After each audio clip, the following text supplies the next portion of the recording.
Well, here we are. We're going to do a motion problem. It's about driving cars.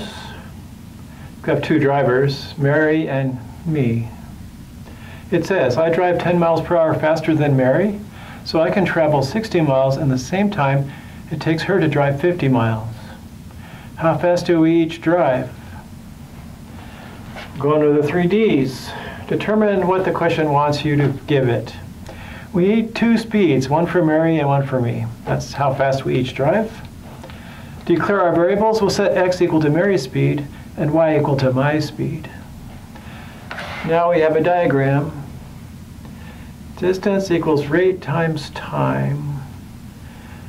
What is the situation here? Well, I can travel 60 miles at the same time it takes her to drive 50 miles. So the distance for Mary is 50 miles. The rate for Mary is x.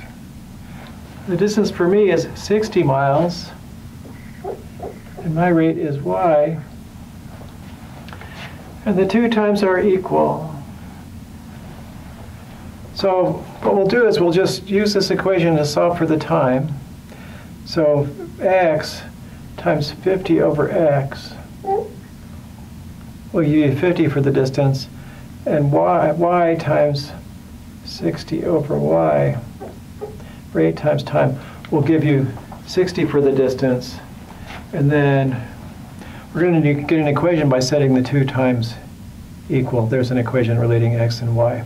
That's one way to do it. Okay, there's our diagram. All right, the two times are equal. It says, I can travel 60 miles in the same time it takes her to drive 50 miles. Fine. So the two times are equal. It's 50 over x is 60 over y. And if we multiply by y both sides and x both sides, so you get 50y equals 60x. And then Mary drives 10 miles per hour slower. So that means if you take my speed, y, and subtract 10, you get Mary's speed, x. And we could write that as y minus x equals 10, like that. And we'll create a system. So we want it to look like usual systems look. So I'll go 50y minus 60x is 0. I've got y minus x is 10 as my system. And then I'll multiply this bottom equation by minus 50. So when I add them, the y's will go away. So 50y minus 60x is 0. Minus 50y plus 50x is minus 50. Did I get that right? So this is times minus 5, like that. And then we add them up. Get minus 10x is minus 50.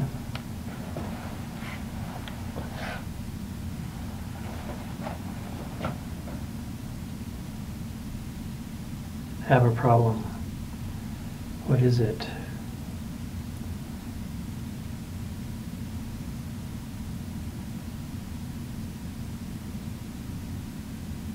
Oh, we're multiplying by 50. Oh dear, minus 50. That's a problem.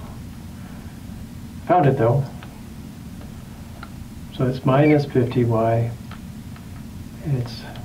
We're using minus 50. Here we go. 50x is minus 500. Minus 500. So x is 50. Almost panicked there. I thought I'd have to start this board over. But sure enough, I thought it was multiplying by 5, because 5 doesn't make this 50 go away. It'll be just 5y. But you know how your mind works. It's going to try to make it work no matter what. Whatever you're thinking, it's going to try to do it.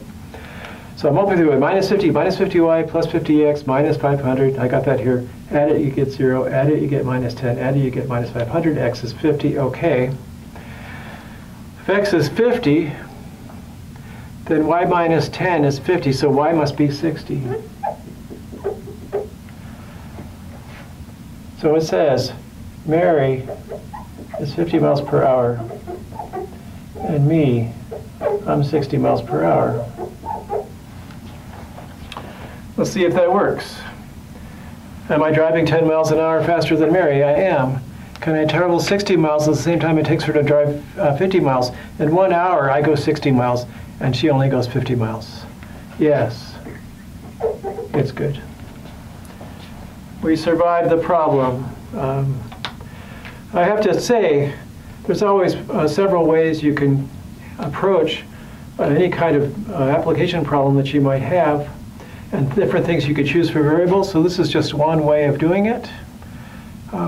You're welcome to try other things, although in this particular case, it's pretty hard to use something else besides x and y for the rates. And we don't know what the times are it takes to cover this, the same time to cover the distance.